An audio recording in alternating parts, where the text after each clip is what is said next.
बिस्मिल्लाहिर्रहमानिर्रहीम।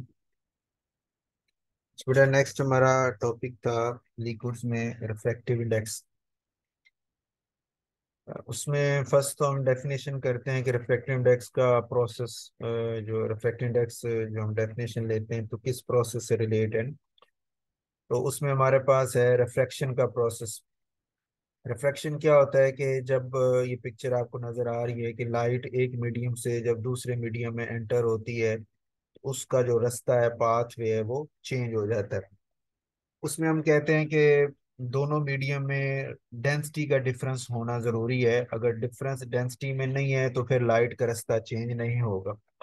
अब जैसे एयर से, यहाँ पे पिक्चर में एयर से लिक्विड की में लाइट एंटर हो रही है तो एयर की डेंसिटी डिफरेंट है, लिक्विड की डेंसिटी डिफरेंट है। तो इस वजह से उसका रास्ता जो है वो चेंज हो जाएगा। अब उसमें भी ये है कि जैसे ये इंसिडेंट रे उसने एक खास एंगल आई पे, एंगल आई किसके साथ, एक नॉर्मल, नॉर्मल मतलब 90 एंगल पे एक लाइन बनाई हुई जो हमने खुद से बनाई हुई है, यानी ये कह लें हाइपोथेटिकल है। उसके साथ जो उसका एंगल बन रहा है उसे एंगल ऑफ इंसिडेंस कहते हैं। तो इंसिडेंस एंगल, इस पे कोई रे आपने फेंकी है, जब वो इस मीडियम लिक्विड वाले में एंटर होती है तो जाना तो उसे सीधा चाहिए था, लेकिन वो पास वहां सीधी नहीं मूव कर सकती बल्कि वो मोड़ दी जाती है। मोड़ता कौन है उनको, कि वहां पे जो डेंसर मीडियम है उसके जो मालिक्यूल्स वहां मौजूद हैं वो लाइट को इंटरेक्ट करते हैं और उसको, लाइट की जो वेव है जो मूव करना चाह रही है वहां से, लेकिन डेंसिटी उस मीडियम की ज्यादा होने की वजह से, डेंसिटी का मतलब वहां नंबर ऑफ पार्टिकल ज्यादा हैं जिनके साथ उसका इंटरेक्शन ज्यादा होता है, तो वो फिर उसको सीधा नहीं गुजरने देते बल्कि उसका रास्ता मोड़ देते हैं। और इस तरह मोड़ते हैं कि आर की वैल्यू छोटी होती है, यानी वो पास आउट जब उससे होती है तो वो सीधी नहीं गुजर पाती बल्कि बेंड कर दी जाती है। तो आर जो है उसका वो जो वैल्यू है वो छोटी होती है। इसे हम कहते हैं angle of refraction. Angle of incidence I है और एंगल ऑफ रिफ्रैक्शन जो है वो आर है। अच्छा, फिर जब ये डेंस मीडियम से वापस रेयर मीडियम में एंटर होती है तो फिर ये इसका रास्ता बदल जाता है। और इसमें अगर आप देखेंगे तो आर की वैल्यू अब की दफा बढ़ जाती है। मतलब ये रे जो है वो सीधी गुजरने की बजाय लेफ्ट, जो राइट साइड जहां मेरा कर्सर मूव कर रहा है इस तरफ मूव कर जाती है, यानी वो छोटा सिकुड़ने की बजाय फैल जाती है, नॉर्मल से दूर हट जाती है। तो आर की वैल्यू वहां पे अगर आप देखेंगे तो वो बड़ी होती है। तो मतलब उसकी वजह क्या है कि वहां पार्टिकल जब वो दोबारा रेयर मीडियम में आती है तो वहां पार्टिकल थोड़े हैं जिसके साथ इंटरेक्शन होना है, तो वो फिर जो उसका रास्ता होता है उसी से उसकी जो मूवमेंट होती है वो फिर उसको मोड़ने वाला कोई नहीं है, तो वो उस तरफ छोटे एंगल पे मोड़ते नहीं है बल्कि वो बड़े एंगल पे, कम डेंसिटी की वजह से ऐसे समझे कि वो अपने पुराने रास्ते जिस पे उसने जाना था उसी के ऊपर वो चलने की कोशिश करती है। जो लिक्विड ने उसको खींच के रखा था, जैसे उसने छोड़ा है तो वो वापस अपने पुराने रास्ते पे चली जाती है जिस पे उसने इनिशियली जाना था। ठीक हो गया, तो इस तरह ये फिनोमिना होता है। इसमें अब एंगल आई, इस प्रोसेस को हम रिफ्रैक्शन का नाम देते हैं। और एंगल आई और एंगल आर, इसकी जो रेशियो है उसको हम रिफ्रैक्टिव इंडेक्स का नाम देते हैं। वो कैसे ली जाती है, ये उसी को, ये पिक्चर को दोबारा शो किया है कि रेयर से डेंसर में आई तो आर छोटा, और जब वापस डेंसर से रेयर में गई तो आर की वैल्यू फिर बड़ी हो गई। ठीक है, हो गया। और अगर आप ये ऐसे ड्रा करें ना तो आपको फील होगा कि वो जो उसका रास्ता है लाइट का, वो बिल्कुल ये वाली रे दाखिल होने से पहले वाली और इससे निकलने के बाद वाली, ये दोनों एक ही लाइन में होती हैं, पैरेलल होती हैं। तो मतलब वो वापस अपनी ओरिजिनल फॉर्म में चली जाती है। स्नेल्स लॉ यही हमें रिफ्रैक्टिव इंडेक्स के बारे में बताता है कि साइन आई और साइन आर की आप रेशो ले लें तो उसे हम एन से शो करते हैं, और एन को हम एक खास प्रॉपर्टी जिसे रिफ्रैक्टिव इंडेक्स का नाम देते हैं ये देते हैं। और ये मीडियम, उस मीडियम जिसमें से ये पास हो रही है उसकी ये प्रॉपर्टी है, एन की जो वैल्यू है। मतलब आप ऐसे समझें याद रखने के लिए कि आर जिस मीडियम में होगा उस मीडियम की ये एन की वैल्यू है। आर जिस मीडियम में होगा उस मीडियम की ये एन जो है रिफ्रैक्टिव इंडेक्स की वैल्यू है, दोनों एक दूसरे के उल्ट हैं। ठीक है, तो आर जितना छोटा होगा, जितना मीडियम उसको ज्यादा सुकेड़ देता है, डेंसिटी मीडियम की ज्यादा होगी, आर की वैल्यू उतनी छोटी होगी। तो एन की वैल्यू भी उस हिसाब से बड़ी होती जाती है। आपको पता है ना, साइन में एंगल जितना छोटा हो तो साइन 0 डिग्री 0 होता है, और साइन 90 डिग्री 1 होता है। इसका मतलब जब आप 0 से 90 की तरफ जा रहे हैं तो वैल्यू 0 से बढ़ती बढ़ती बढ़ती 1 की तरफ जा रही है। तो एंगल के बढ़ने से साइन जो थीटा है उसकी वैल्यू बढ़ती है, और एंगल के छोटा होने से साइन थीटा की वैल्यू छोटी होती है। काज में उल्ट है। काज थीटा में आप देखें ना, तो काज 0 डिग्री 1 है और काज 90 0 है। तो उसका मतलब है अगर थीटा की वैल्यू बढ़े तो उसका काज अगर आप ले रहे हैं, यहाँ जैसे ना ये साइन की वैल्यू भी इसीलिए रखी है ना। जैसे आप क्वेश्चन पूछ सकते हैं कि यार ये साइन ही क्यों रखा है, काज क्यों नहीं रखा। तो उसका आंसर हम इस तरह दे सकते हैं कि भाई देखें जी कि वहां पे जितनी डेंसिटी ज्यादा होती है उतना आर छोटा होता है। और आर छोटा होने का मतलब है कि एन की वैल्यू हम कहें ना, हमें ये बोलना चाहिए कि इसकी रिफ्रैक्टिव इंडेक्स की वैल्यू बड़ी है। डेंसिटी जितनी ज्यादा एन की वैल्यू उतनी बड़ी है। तो अगर हम यहाँ काज आर लें तो वो तो उल्टा काम बताएगा ना, कि उसमें एंगल जितना छोटा हो उतनी उसकी वैल्यू बड़ी होती है। ठीक हो, उस काज आर की वैल्यू वो बड़ा निकलेगा तो एन की वैल्यू फिर छोटी निकल आएगी। ठीक है, अगर साइन की जगह काज लिख दें, काज आर रख दें आप, तो आर की वैल्यू जितनी छोटी, काज आर उतना बड़ा।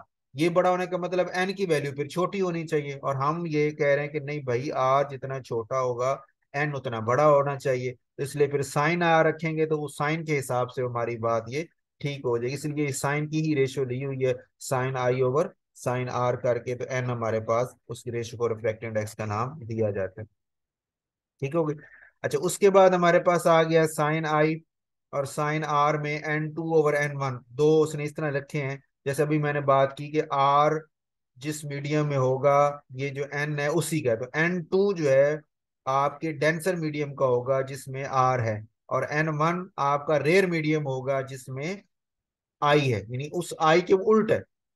जो भी उसका जिस मीडियम में जो एंगल आ रहा है उसकी रिफ्रैक्टिव इंडेक्स उसी एंगल के उल्ट है। आर जिसमें आ रहा है तो उस मीडियम की रिफ्रैक्टिव इंडेक्स यहाँ ऊपर होगी, और आई जिसमें आ रहा है तो उस मीडियम की रिफ्रैक्टिव इंडेक्स यहाँ नीचे होगी, उसके इनवर्स में लिखी जाती है।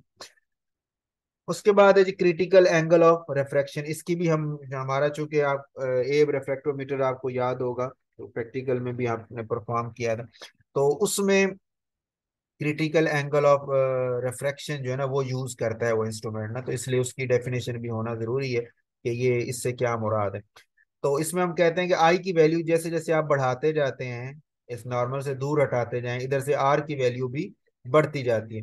एक वक्त आता है कि जब आप का एंगल ऑफ इंसिडेंस जो है वो 90 हो, बिल्कुल 90 हो।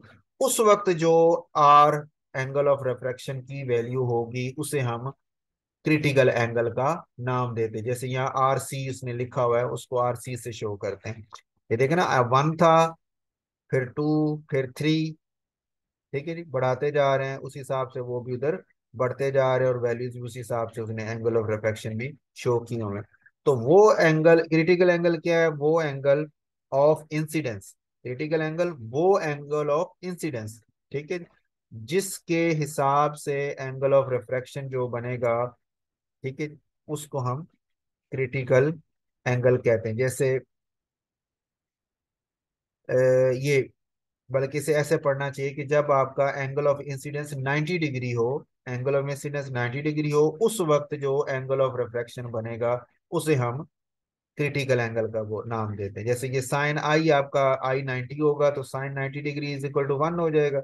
तो अगर आप ये वैल्यू उसमें फार्मूले में इसमें लिखें, sign I over are n2/n1 में, तो साइन आई जो है आपका वो 90 डिग्री के हिसाब से 1 हो गया, और साइन आर जो है उसे आर सी से शो कर रहे हैं, वो आपका एंगल ऑफ रिफ्रैक्शन, इसी को क्रिटिकल एंगल का नाम दिया जाता है।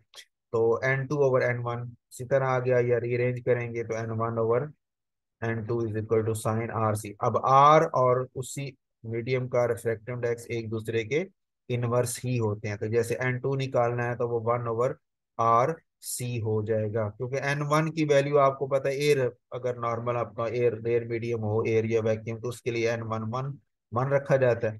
तो n2 की वैल्यू ये आ जाए। अब ये वाला जो फार्मूला है, ये आपका वो मेजरमेंट में जो इंस्ट्रूमेंट इस्तेमाल करता है वो इसी फार्मूले को यूज करता है रिफ्रैक्टिव इंडेक्स के हवाले।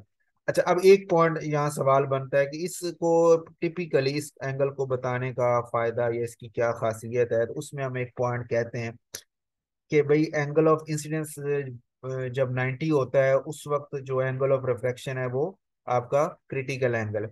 जब आपका क्रिटिकल एंगल या आपकी जो रे एंटर हो रही है एक मीडियम में, मतलब जैसे ये इसी कह लें कि लिक्विड ये N2 जिस साइड पे लिखा हुआ है यहीं से एक रे एंटर हो, और उसका एंगल जो है, जो उसका एंगल है वो उसके क्रिटिकल एंगल से बड़ा हो, तो वो रे इस मीडियम से बाहर नहीं जाएगी बल्कि अंदर ही वापस मुड़ जाएगी।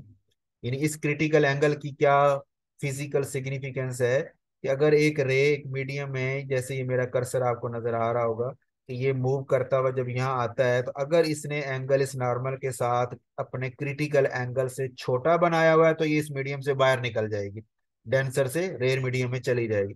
लेकिन अगर इसका एंगल आपने क्रिटिकल एंगल से बड़ा बना दिया हुआ है तो फिर जब ये आके यहाँ टकराएगी तो फिर वापस, इसे हम कहते हैं ना टोटल इंटरनल रिफ्लेक्शन फिजिक्स की जुबान में, कि वो वापस रे मुड़ जाती है, फिर वो मीडियम को क्रॉस करके दूसरी साइड पे मूव नहीं करती। तो ये इस क्रिटिकल एंगल की खासियत बन जाती है। ठीक है भाई। चले यहाँ तक तो बात होगी हमारी जी की रिफ्रैक्टिव इंडेक्स की डेफिनेशन और प्रोसेस रिफ्लेक्शन का, और उसी हवाले से क्रिटिकल एंगल जो हमारा आगे इंस्ट्रूमेंट्स में यूज होता है ये क्या है। तो नेक्स्ट हम डिस्कस करेंगे इसकी मेजरमेंट के हवाले से।